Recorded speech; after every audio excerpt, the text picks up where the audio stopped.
senhores telespectadores.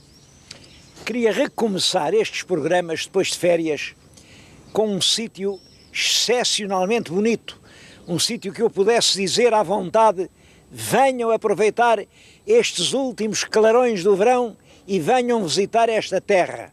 Bom, estive a ver, olhem, escolhi Santo Tirso no Douro Litoral. A terra está na nossa frente, há uma certa névoa matinal, mas vê ainda bem, até se nos dias claros ao fundo vê-se o mar, e agora bem na nossa frente, se repararem, há ali um conjunto de edifícios que é o Mosteiro de São Bento. É à volta do Mosteiro de São Bento que nasce a povoação. Só que ao princípio nem se chamava Santo Tirso, chamava-se Sidney, um nome esquisito que eu não sei explicar. Aliás, há muitas teorias escritas, mas ninguém atina com a razão, porque diabo se vai chamar em Portugal Sidney, uma terra, mas era Sidney, a aldeiazita.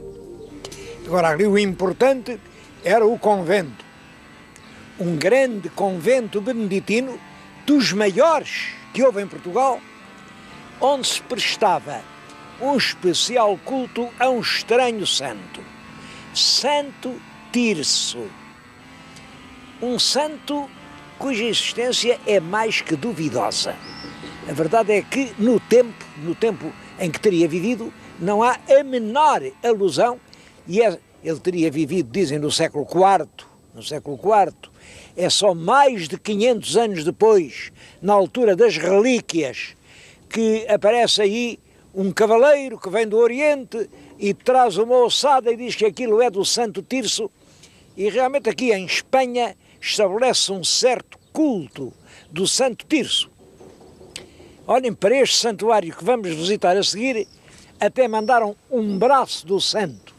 Essa relíquia fixou um culto e deu o nome à terra, Santo Tirso. Vamos até lá abaixo falar mais no Santo Tirso.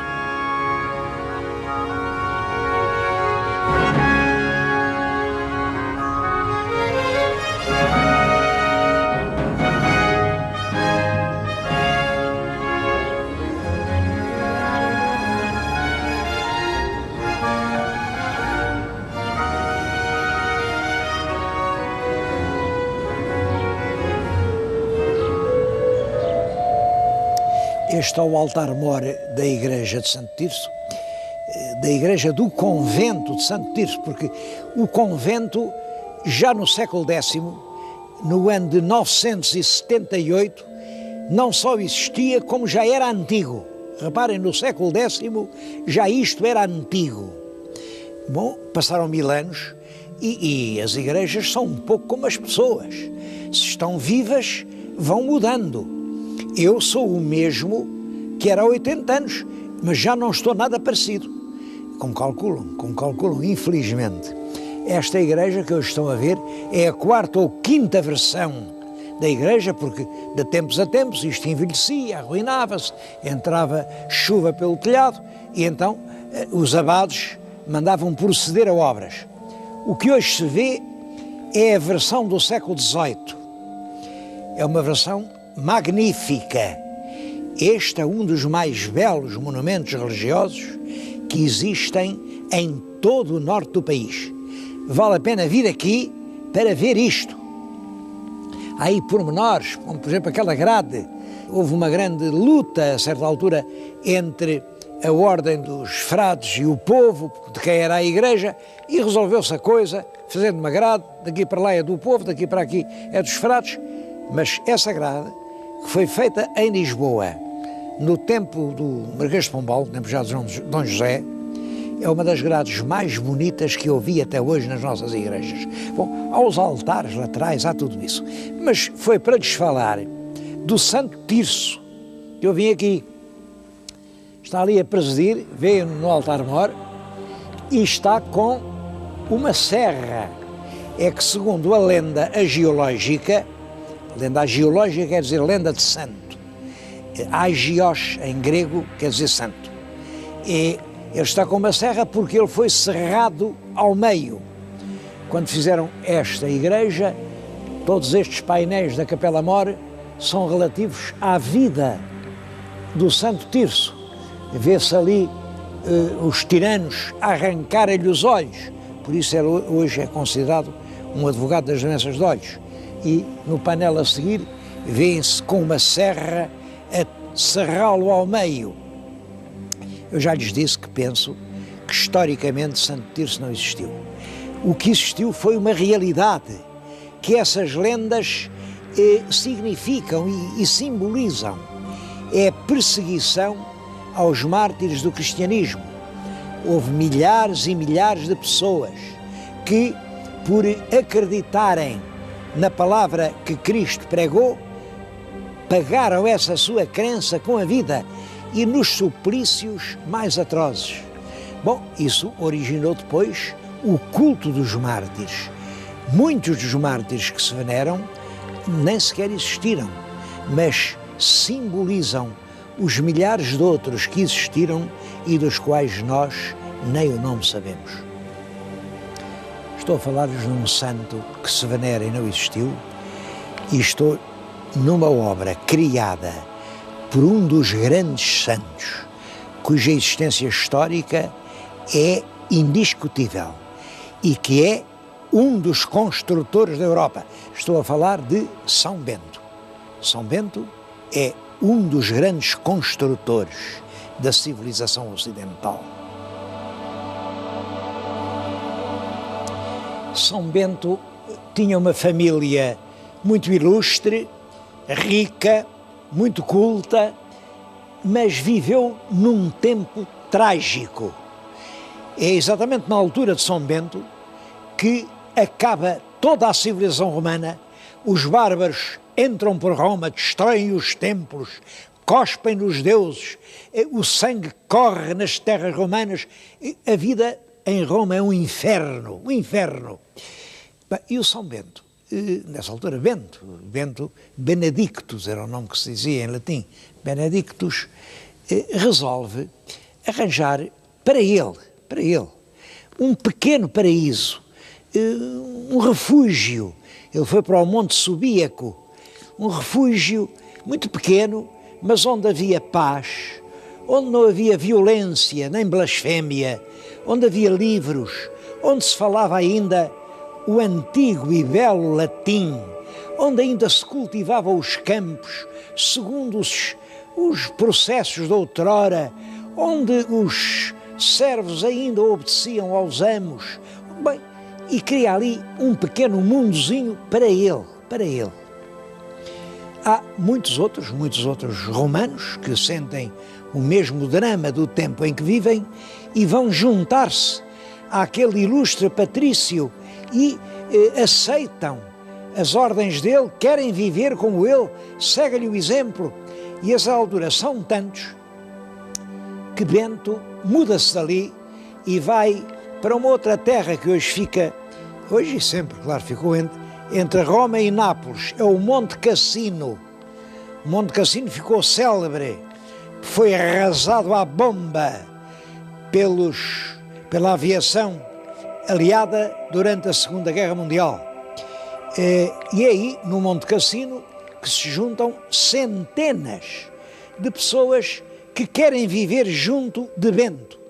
Bom, tanta gente junta, Bento resolve escrever uma regra, um regulamento, segundo o qual toda aquela gente deve viver.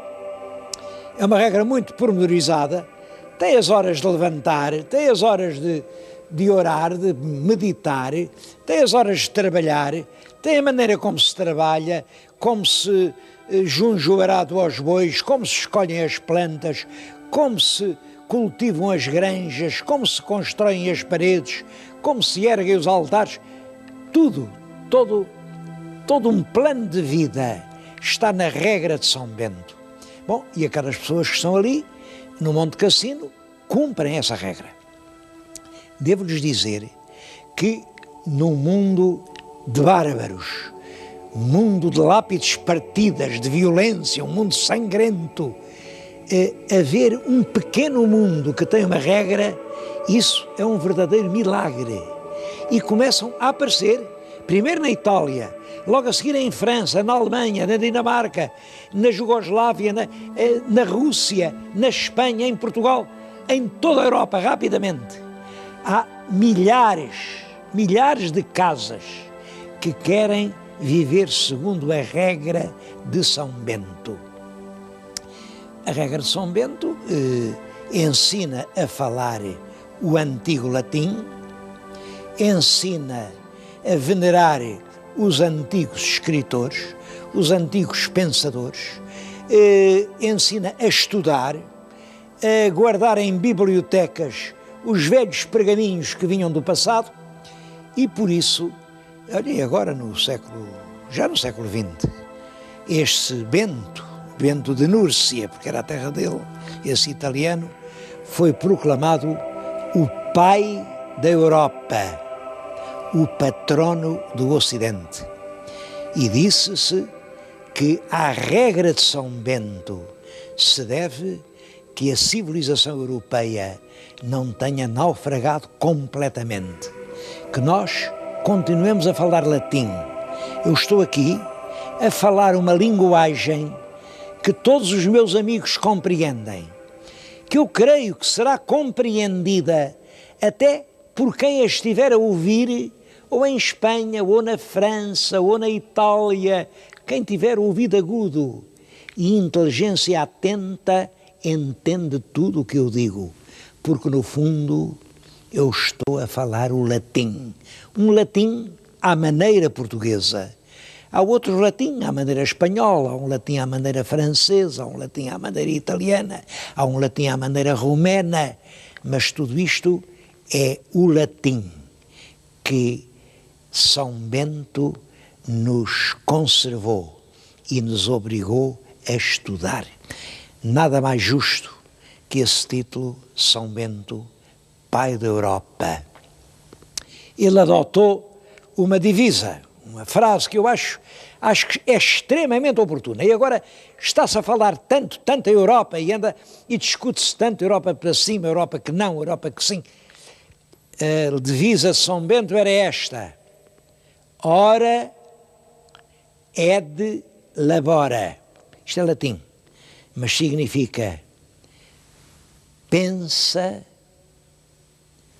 e trabalha.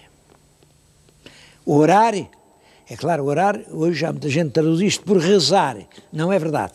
Orar é meditar nas coisas profundas, no sentido da vida, da nossa própria vida, do meu e do teu destino. Isso é orar.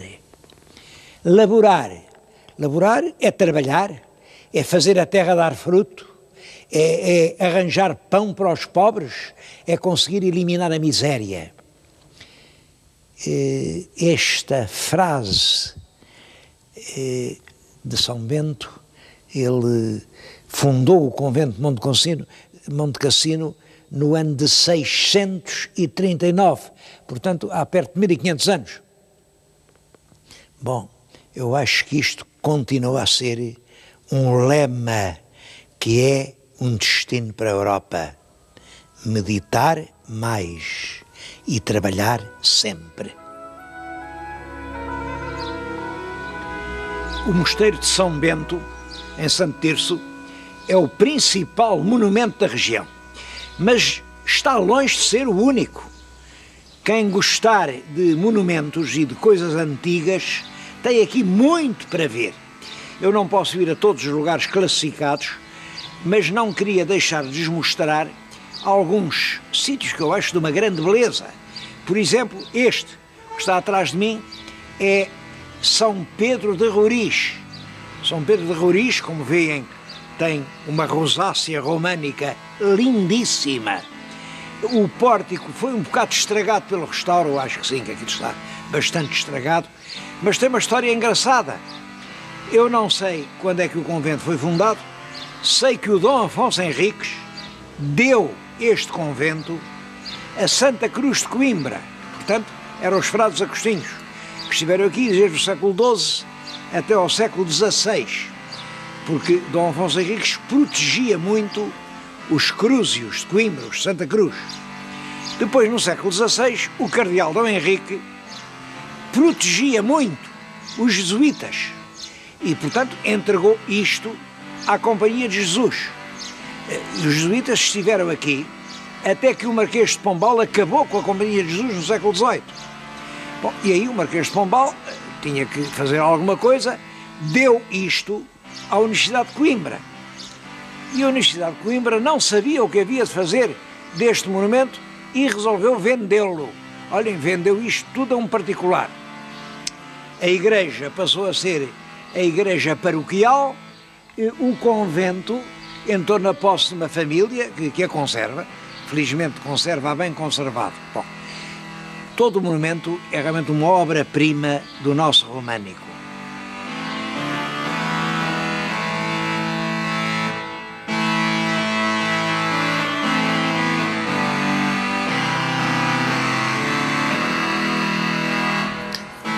Mas em Santo Tirso a história não é tudo. Eu acho que Santo Tirso continua fiel à legenda beneditina. Ora e labora. Orar é pensar, é elevar o pensamento. Eu estou agora a falar-lhes aqui num lugar de cultura que é um dos lugares notáveis de Santo Tirso. É o Instituto Nuno Álvares. As pessoas mais antigas do tempo da República ainda ouviram falar no famoso Colégio de Campolide. Era um colégio de grande categoria que existia em Lisboa, o edifício ainda hoje lá está, é da Universidade Nova. Bom, mas vem a República, os jesuítas são expulsos e não fecham a loja, não. Vão para a Bélgica e estão na Bélgica até que em 1914 rebenta a guerra e mudam para a Espanha. Vêm para a Espanha, estão em Espanha até que começa a Guerra Civil de Espanha, em que realmente os religiosos eram perseguidos e espingardeados por toda a parte, e aí, em 1932, mudam para aqui. E estão aqui desde 1932. Isto é um grande estabelecimento de ensino, mais de 2.000 estudantes.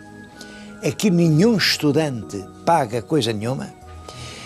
Daqui saíram pessoas extremamente notáveis no mundo em que vivemos. Eu conheço muitas delas, estou a pensar no meu amigo e brilhante escritor Alçada Batista, ou no Tomás de Figueiredo, ou no, enfim, o Setão Monteiro, que tinha tanto talento, ou no grande Meli Castro, o amigo Zé Guilherme Meli Castro, que esteve no governo e foi professor da Escola de Lisboa, que eram os homens mais fascinantes que eu encontrei, ou noutras pessoas como o Pinto da Costa, de Futebol Clube do Porto, ou o embaixador Brito e Cunha. Toda essa gente estudou aqui, aprendeu aqui. Como veem, eles estão todos a aprender. Não veem ninguém a ensinar. É porque aqui compreende-se que hoje o essencial é o que se aprende. O tempo de ensinar, em que os velhos mestres, que já tinham atravessado os mares, sabiam como era o mundo e podiam vir dizer aos jovens: olha, agora o mundo é assim, vai por aqui, vai por ali, tudo isso acabou. Hoje o jovem, perante o mundo novo, que nem eles nem nós sabemos como é, só sentem uma grande necessidade de solidariedade, de abraço, de acompanhamento. O que é preciso é aprender.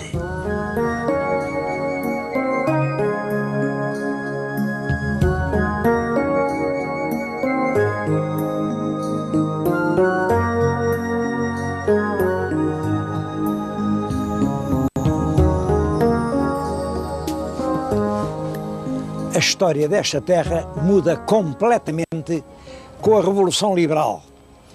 São extintos os conventos, são expulsos os frades, os mosteiros são vendidos em asta pública e, portanto, acaba aquele regime de propriedade monástica com os camponeses a trabalhar nos campos por conta dos conventos. Mas não tardou que esta gente inventasse outra maneira de viver. Menos de 10 anos depois da Revolução Liberal, aparece a primeira fábrica de têxteis. Foi a primeira do país. Começa então o ciclo dos têxteis que ainda não acabou. A partir de então a cidade desenvolve-se rapidamente, porque reparem, ela está num sítio privilegiado. Aqui, desta terra que vêem, ao Porto, são 24 quilómetros. Bom, mas daqui a Braga são 25 quilómetros. E a Guimarães são outros 25. E a Vila do Conde são outros 25. E a Póvoa de Varzim são outros 25. Tudo se junta aqui e isto torna-se realmente um centro comercial por excelência. É por isso que a terra é promovida à cidade em 1985 e com toda a razão. Era um belo concelho. Eu ainda me lembro de ouvir aqui dizer: o nosso concelho tem 200 quilómetros quadrados, tem 120 mil habitantes. Hoje dizem assim: não, o concelho já teve 200 quilómetros, agora tem só 136. O concelho já teve 120 mil habitantes, agora só tem 80 mil. Porquê? Porque em 1998, portanto há pouco tempo, isto é uma ferida recente, um decreto da Assembleia da República cortou-lhe uma grande fatia para fazer o concelho da Trofa. Com toda a razão, a Trofa, terra progressiva, terra de muita população, de muito trabalho, queria ser concelho e estava dentro da lei.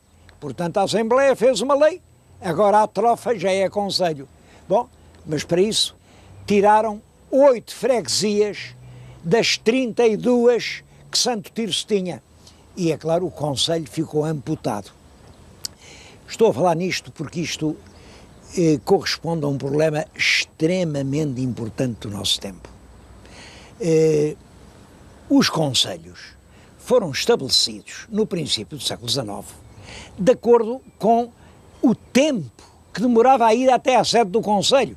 Um homem a pé podia andar num dia 5 léguas. Portanto, a sede nunca podia ficar a mais de 5 léguas.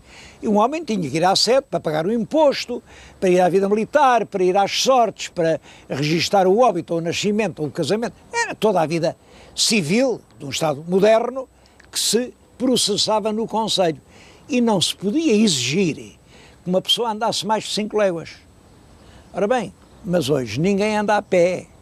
Na caminhonete, em vez de 5 léguas, pode-se andar 10 ou 20 ou 50. Portanto, a tendência lógica é que haja cada vez menos concelhos. Cada vez menos concelhos. Concelhos correspondendo a grandes regiões naturais. Infelizmente, há também o sentido, o orgulho das terras. Uma terra ser freguesia ou ser concelho é tão diferente como um homem ser soldado ou ser capitão. Todo mundo quer ser capitão. E a lei é muito esquisita porque uma lei de 85, 142/85, dizia que um concelho tem que ter pelo menos 500 quilómetros quadrados. 500, isto era, portanto, diminuir os concelhos, porque a média do concelho é cerca de 200 e tal. Tinha que ter pelo menos 500, era reduzi-los a metade. Bom, mas isto causou protestos e passados uns anos, a lei 32/98 veio dizer que afinal não eram 500, eram 24, imaginem, 24. É claro, 24 é uma freguesia, não é verdade? E como as terras estão a desenvolver-se, estão a crescer e têm cada vez mais gente, há hoje imensas terras que aspiram a ser concelhos. É claro, com toda a duplicação de serviços e despesas que isso acarreta. Estou a falar-lhes nisto por uma razão, para que se compreenda até que ponto a reforma administrativa é um problema nacional que não pode ser adiado.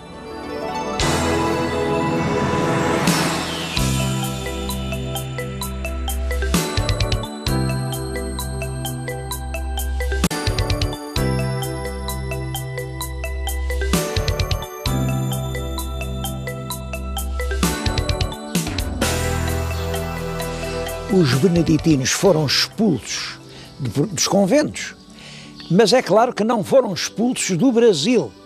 continua no Brasil e é curioso como isto acontece. Muitos anos mais tarde, vem um beneditino enriquecido no Brasil, chega aqui, a esta terra de Santo Tirso, de onde ele era, adquire com os seus bens uma casa e renasce uma pequena abadia, que só vem a ser considerada abadia em 1932, creio eu, mas hoje existe uma nova abadia beneditina aqui neste concelho de Santo Tirso. Eu tenho junto de mim o Sr. Dom Abade, que a comunidade é de 30 monges e forma-se aqui pessoal para a ação espiritual tanto no nosso território como em Angola.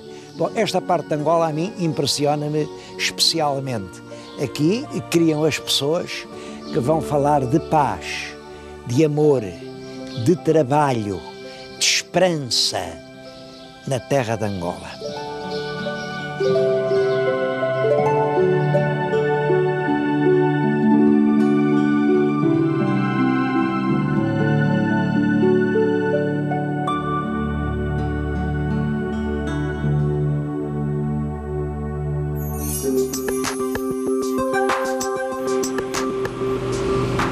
Mas é claro que não se pode vir a Santo Tirso e não falar nos têxteis. Santo Tirso fica aqui no Val do Ave e sabem que esta região, este triângulo, Guimarães, Famalicão, Santo Tirso, isto é o coração da tecelagem do algodão em Portugal. Perto de 80% de todo o algodão fiado no nosso país é aqui nesta pequena região. Guimarães, Famalicão, Santo Tirso. Aqui no concelho de Santo Tirso, 70% da população está direta ou indiretamente relacionada com os têxteis. Eu escolhi, estou a dizer isto, numa fábrica, escolhi uma das mais antigas. Esta fábrica em que estou a falar nasceu em 1925 e de então para cá tem sido constantemente renovada. É uma fábrica que emprega 750 pessoas diretamente, além dos que trabalham por causa da fábrica, que são imensas, e que acaba de montar uma oficina de fiação que é a mais moderna do mundo. Eu estou-lhes a dizer isto agora em setembro de 2002 e digo com orgulho, não há em todo o mundo tecnologia mais avançada do que esta que agora estão a ver. É claro que a tecnologia reflete-se na qualidade do tecido. Fabrica-se aqui tecido de uma excelente qualidade. Devo dizer que 90% é exportada um pouco para toda a parte. É algodão de Santo Tirso que vai para todo o mundo. Bom, é claro que há muita gente que pergunta, está bem, mas até que ponto isso vai durar? Como é que a gente pode aguentar a concorrente? Tudo isso é verdade, tudo isso é verdade. Em todo caso, a qualidade há de triunfar sempre. Quanto ao mais, o destino de Santo Tirso é igual ao destino da Europa. A Europa tem que optar entre ser uma região produtora de bens ou ser uma região prestadora de serviços. Santo Tirso, naturalmente, no futuro, acompanhará a Europa, porque Santo Tirso está na Europa e tem sabido até hoje acompanhar os passos da Europa.